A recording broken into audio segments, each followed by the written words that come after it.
When I first began reading Black Clover, one of the things that really fascinated me was the character of Yuno. He was introduced as an orphan, much like Asta, but unlike Asta, who had no magic power, Yuno not only had magic, but he had a lot of magic. On top of that, he ended up joining the Golden Dawn, a highly decorated Magic Knight squad. Watching him interact with the other members and declare to Langris, then the vice captain of the Golden Dawn, that he was going to become the captain of the squad and then later on the Wizard King, it was a moment that made me smile.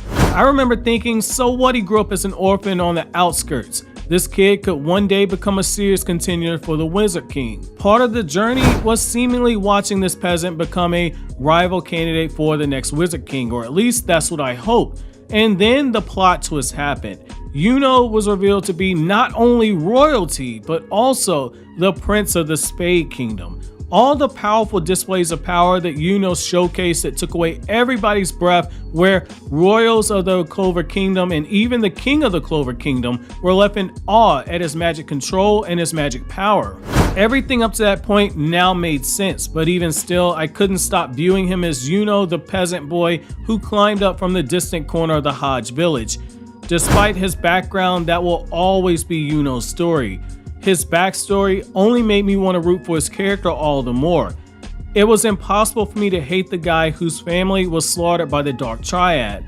However, as of chapter 305 of Black Clover, I've begun to view Yuno differently, and it's due to the interaction with one of his Golden Dawn teammates, the former vice captain who Yuno supplanted as the vice captain of the Golden Dawn, Langris. The history between these two is so dynamic that we as readers know that there's no real love lost between the two, and at times when the two came to physical blows, the passion in the fight and the overwhelming display of magic power made you wonder if there was a moment where the two of them might go too far when challenging a teammate. Could one of them actually fall in battle, this time fall and never get up? The whole time I found myself rooting for Yuno, that he would be the one who forces Langris to fully accept and truly accept and acknowledge him. I was invested in the character because I was hoping against hope that it would be Yuno who would become the Wizard King and not Asta, which I know is foolish given how shonen work, the main character typically gets to accomplish all of his goals,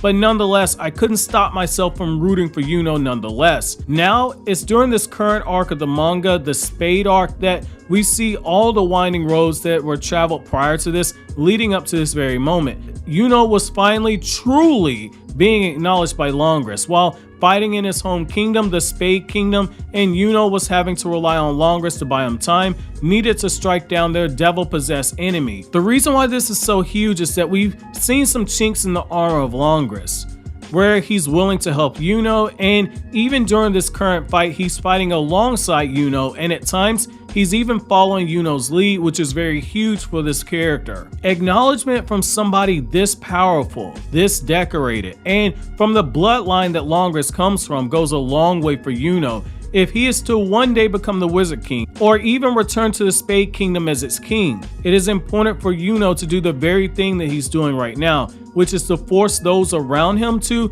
not only acknowledge him, but also inspire them to be better versions of themselves, be better than they were yesterday, always seeking that improvement, always seeking to better themselves. When Langris is told by Yuno to buy time, the idea of him holding out for several minutes, that was absolutely insane. It was something very similar to Goku asking Vegeta to buy time against Kid Buu so Goku could charge up his Super Saiyan 3 transformation to full power. I was expecting a very similar bloodbath here. However, Langris did something that I as a reader never expected, but it's long since been a trope of Black Clover. And when you look at Yuno's reaction, it was something that Yuno himself expected to happen. Langris pushed through his limits and began to do the very thing that he only moments prior thought was something that was impossible. Being able to inspire those around you to become the best possible versions of themselves.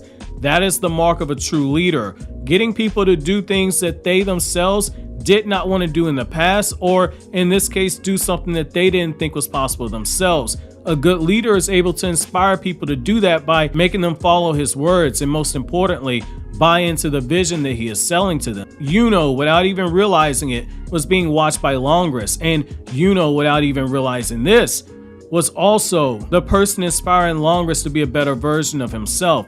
We have to keep it real here. It's one thing to get people to follow you. That is a lot easier than inspiring people to better themselves. There are times where you have no choice but to follow someone you don't believe in because the circumstances require it. However, it's a completely different thing to not only follow somebody, but follow their example and willingly push yourself to new limits. Only a leader, a true leader, can make somebody break through their limits like that, just as Yuno did for Langris, which is what makes this moment here feel so earned because we know the back history of Yuno and Langris. For a long time, it did not feel as if Langris would ever accept Yuno. It's a sign that the small orphan who was dropped off at that small church in the distant corner of Hodge Village is on his way to becoming a leader among men because Langris acknowledged him as the vice captain of the Golden Dawn, and one day he could be potentially acknowledging him as being the next Wizard King or even the king of the Spade Kingdom. A character known for his pride just swallowed that very pride to serve another,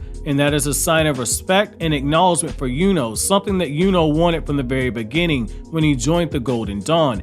However, I want to know from you guys, what are you guys' thoughts on Yuno and Langris dynamic, and do you think that winning over Langris is the key to Yuno's development? Which do you think is more likely? Is it Yuno becoming the king of the Spade Kingdom, or can Yuno do the impossible and become the next Wizard King of the Clover Kingdom?